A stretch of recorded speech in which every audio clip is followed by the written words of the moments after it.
Hey guys, welcome back to Life of Bliss. Today we are going to be looking at the Anker 767 battery generator, as well as the optional expandable battery pack and some solar panels. Alright, so you guys may be familiar already with the Anker name. They've been in the phone charger and battery pack business for quite a while, but now they're coming out with these larger battery generators like you see here. The 767 is their big boy, the top of the line that they make so far.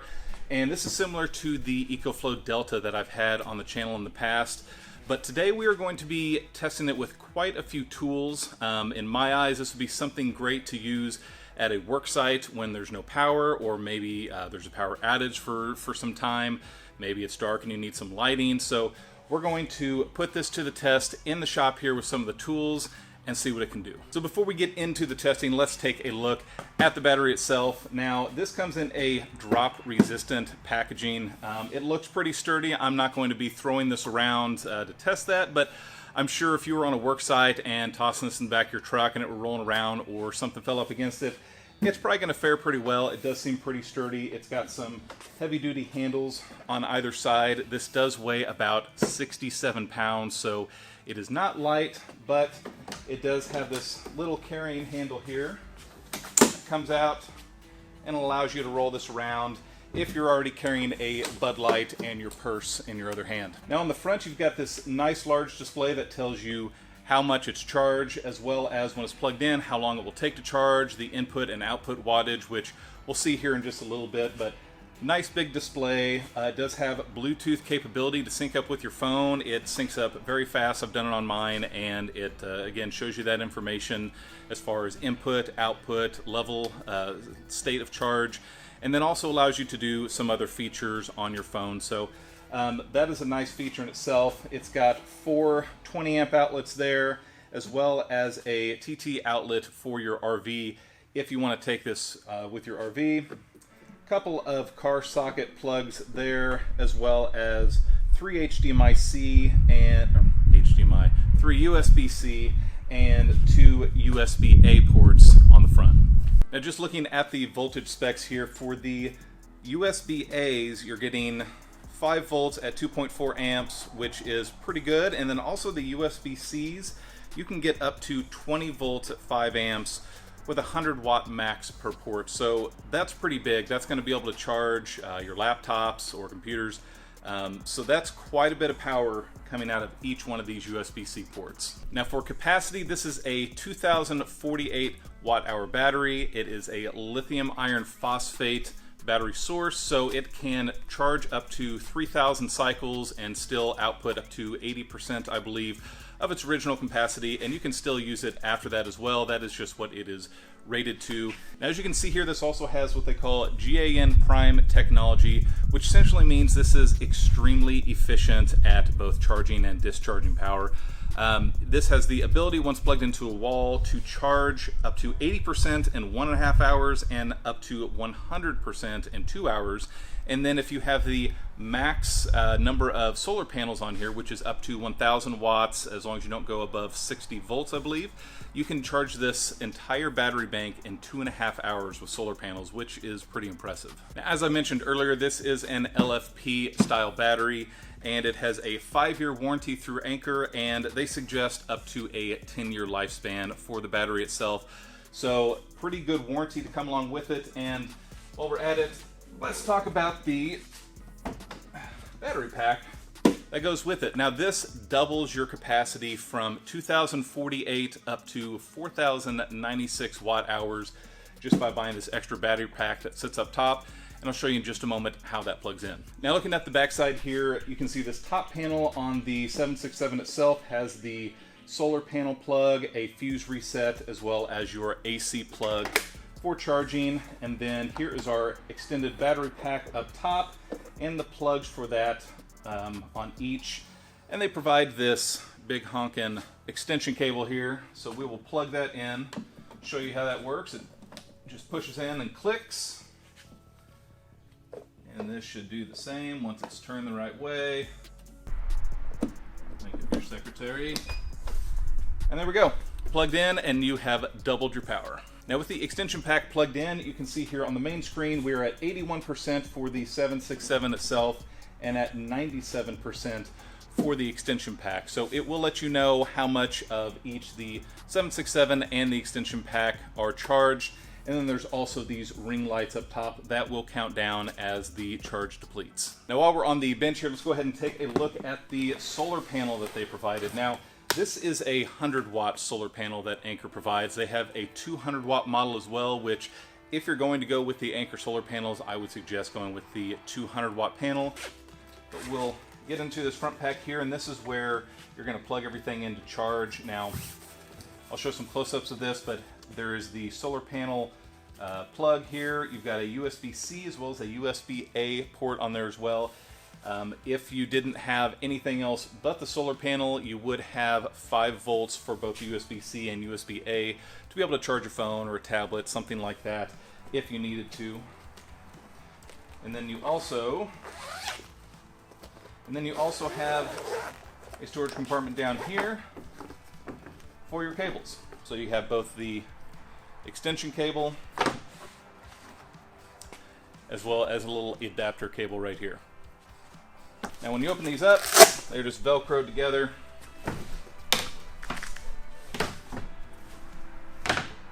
As you can see, spread out to a pretty decent size solar panel.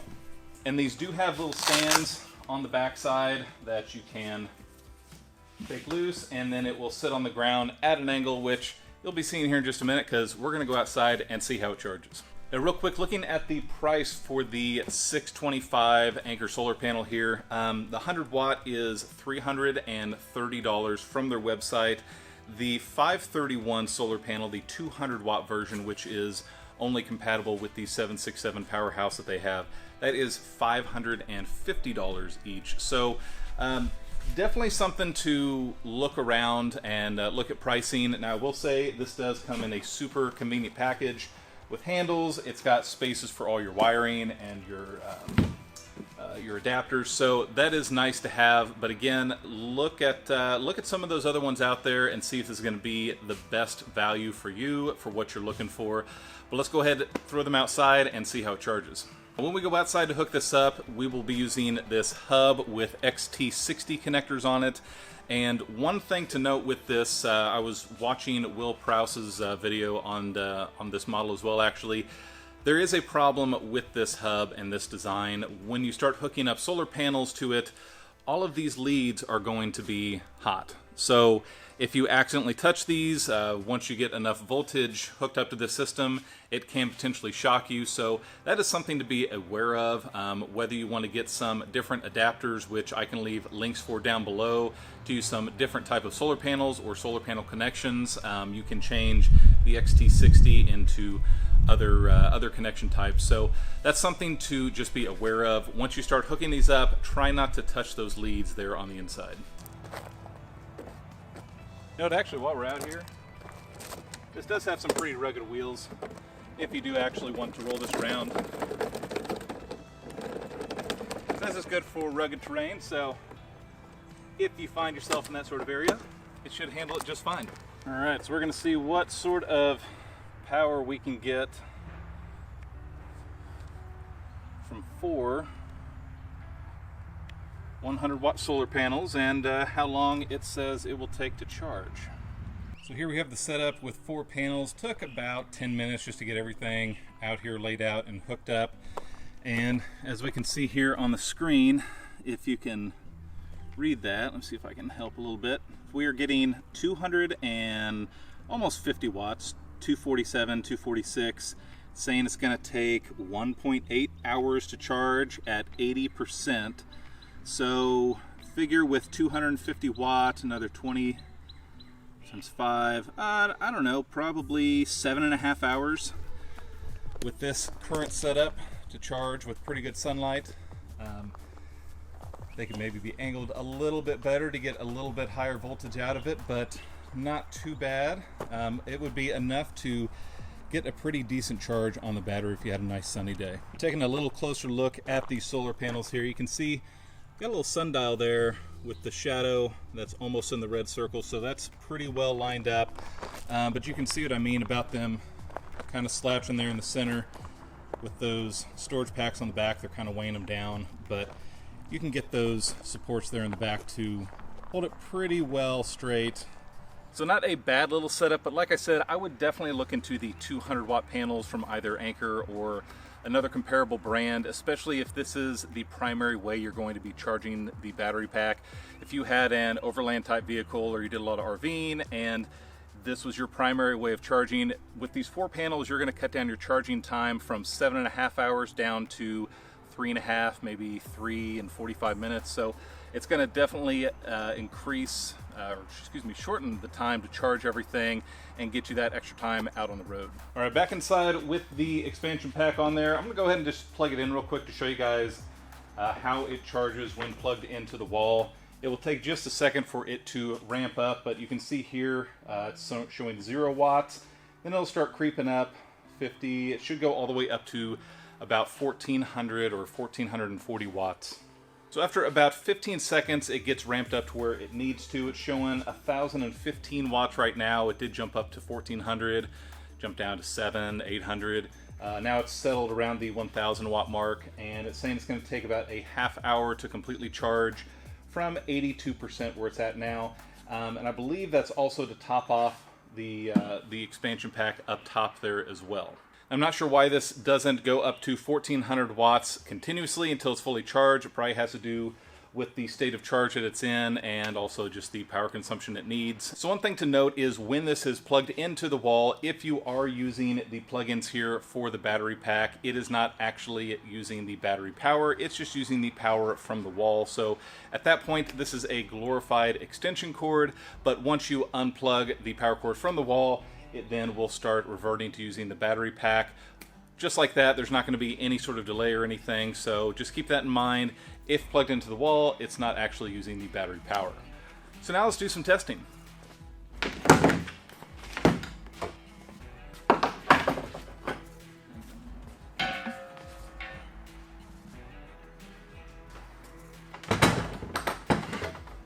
So like I said, for me, this battery pack is not only great for if your home goes off the grid during a power outage or something going on like that, maybe you're making renovations to a certain area of your home where you've cut the power, but also on a work site if you're at a place that doesn't have power yet, or if you are outdoors in the middle of a field like we were a couple of months ago and needed to use a sump pump to get water out of a hole.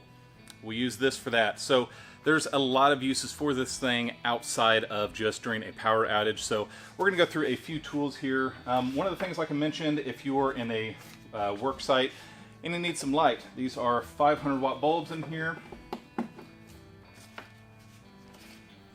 that hopefully have not burnt out. Oh, don't tell me they're bad. I was like, there's no way both of these are bad. I forgot to do one thing, and that's actually powered on here for the AC outlet. So let's do that. Boom, both lights are working now. And sure enough, we have 900 watts output right now, and it's saying it can do that for 3.5 hours with 85% charge and 97% for the extra battery pack. So if you needed some very bright lights, and actually if you had some LED lights, this would last a lot longer. These are your old traditional lamp lights, 500 watts a piece. So need some light, it'll work for that. While we got those in, let's see if we can run some tools off of it as well. This is a heat gun. Traditionally these use quite, you know what, I'm gonna move this air compressor. There we go, that's a little easier. All right, these use quite a bit of power. So we'll see if it trips anything with us turning it on.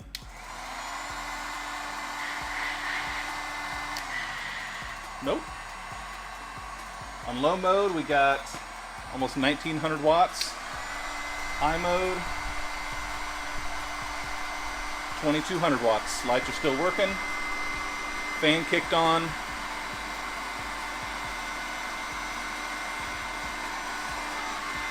Shows about 1.5 hours that we can do all of this running at the same time, which is pretty impressive for the size of the battery that it is. All right, so I have 2 heat guns now. We are going to see what it takes to trip this thing, and there should be a reset button in the back that we'll push afterwards, but we're going to see if 2 500 watt lights and 2 of the heat guns trip the breaker.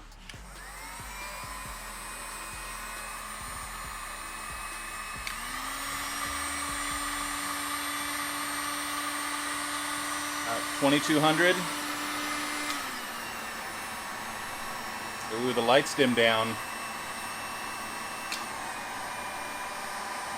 They dim down even more, but it actually is not tripping the breaker, which is surprising. It's only putting out about 1600 watts, so it must be limiting it somehow.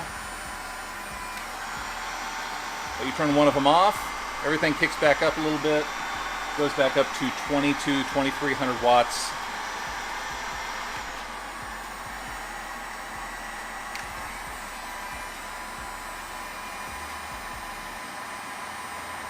And back down to about 1600 watts.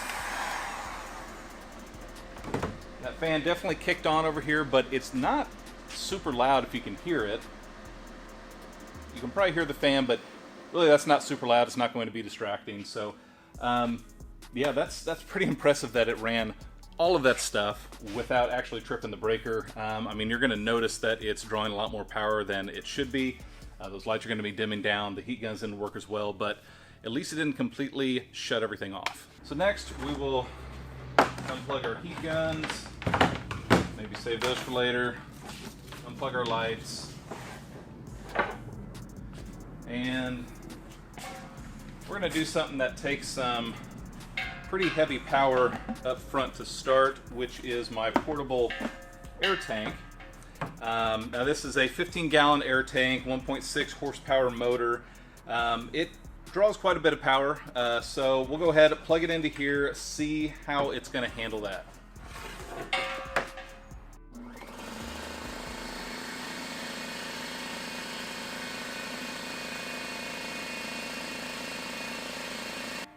Now that's actually super impressive. The EcoFlow Delta that I had would not power this. It would not power my my circular saw here, so that's pretty impressive in itself. But it was drawing about 1400 watts consistently once it got running. I don't exactly know up on startup what it was taking, but it was going to do that for 2.5 hours at its current charge state, which is 84% for the main and 91% for the auxiliary. So you could have a compressor set up at your work site and essentially have it be running all day intermittently, because these things aren't going to be running all the time. But depending on how much you're using it, this should last you all day at a job site, especially for nail guns, pneumatic tools like that. Not necessarily for spraying, paint spraying, that sort of thing, but this probably isn't the setup that you're going to be using if you're spraying paint. So next, we are getting out the DeWalt 12-inch circular saw. I know my EcoFlow did not do well with this. I have high hopes for the Anker though, because it ran that compressor well, it ran all 4 of those other tools well, so let's see what this does.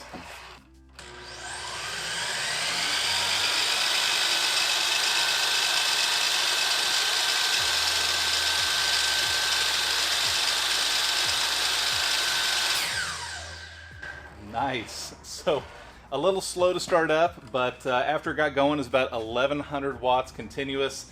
And obviously you're going to be using this intermittently. The hardest thing for the battery pack is going to be on initial startup, but it seems to be doing that just fine. It's really not going to be using a ton of power after it's up and running, just because you're not going to be using it for an extended period of time, and it said it was actually going to last a couple of days once it was running. So yeah, like I said, startup, biggest thing with these sort of power tools.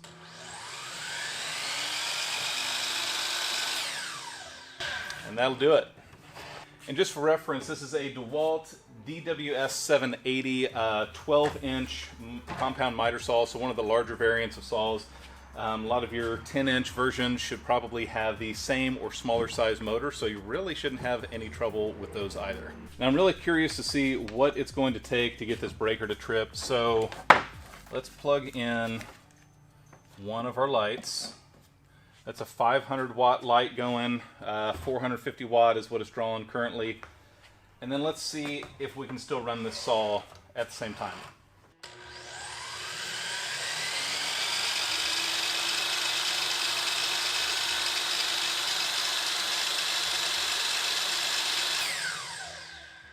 Sure enough. So it settled down around 1600 watts on here, which makes sense because it was about 1100 without the light. This is pretty incredible that it's able to do all of this and not trip the breaker on the power bank itself. Let's try 2 lights. Let's see if we can get this battery to trip its breaker.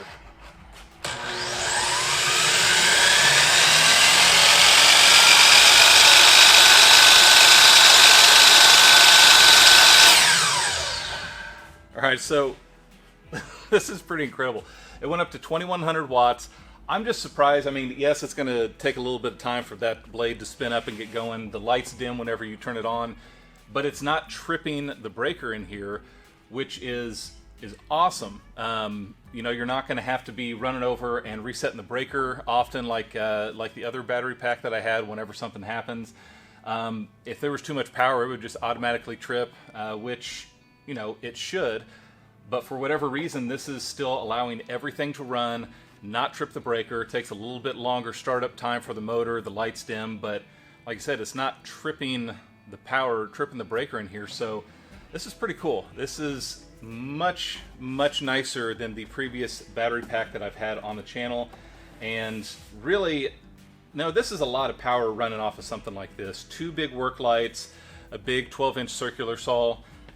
Really, if you only had 1 work light, that's probably going to be decent enough light for what you're doing, especially if you have the LED style lights that are probably a quarter of the power as what these are. So you're going to get a lot less draw using the LED and still be able to use these larger power tools or a compressor and still have enough power to essentially run this most of your day.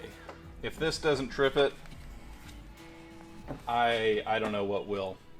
But we're going to do heat gun, 2 500 watt work lights, and start up the circular saw here and see if we can get it to trip. Now we're going to turn the gun on low. We already have nearly 1900 watts being drawn. I don't think this is going to work.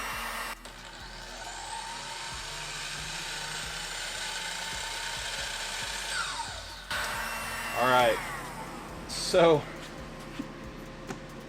fan kicked on here, you can probably hear that. So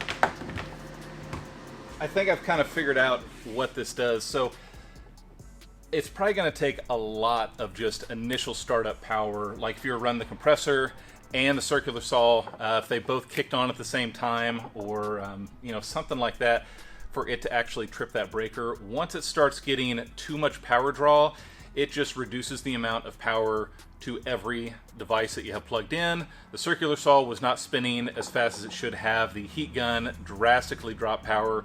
The lights both dimmed, and the overall wattage went down to the 1600 mark, or around there.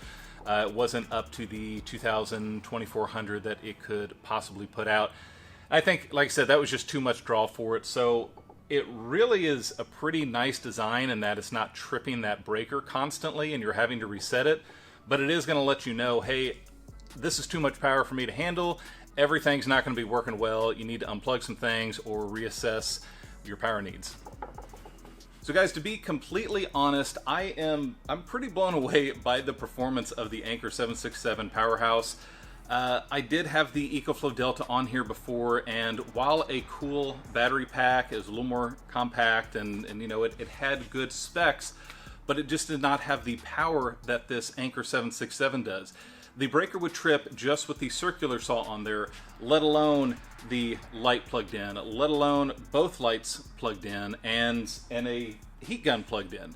I mean, it just, as soon as you would click on that power, it would trip the breaker and you have to reset it. Whereas the 767 not only handled the saw with extra tools or lights plugged into it, but it handled it really well. It never tripped the breaker on here. So that in itself is a testament just to how powerful this is, and the type of tools that you can plug into this and take to the job site and be able to do work that, or use tools maybe that you didn't think you could use before at a place without any power there. Now, as with everything, it does come at a price. Currently, the Anker 767 is $2,000 on their website, and if you get it with the optional expansion battery bank up top, it is $3,000. So it's an extra $1,000 to double your capacity, which, to be quite honest, that's a chunk of change, but this is such a nice feature to have, to be able to extend the battery life of your 767, especially if you plan on being in a place where you don't have power for most of your day and you're going to need that extra juice. This is a great plug and play option just to throw on there to double your capacity. Now, I'll be leaving links down below to both Anker's website as well as Amazon if you're interested in purchasing the PowerHouse 767 from Anker. But hopefully this video gave you guys a good idea of the sort of power output that this has and what sort of tools that you can run on these, whether at a job site or at home whenever you have a power outage.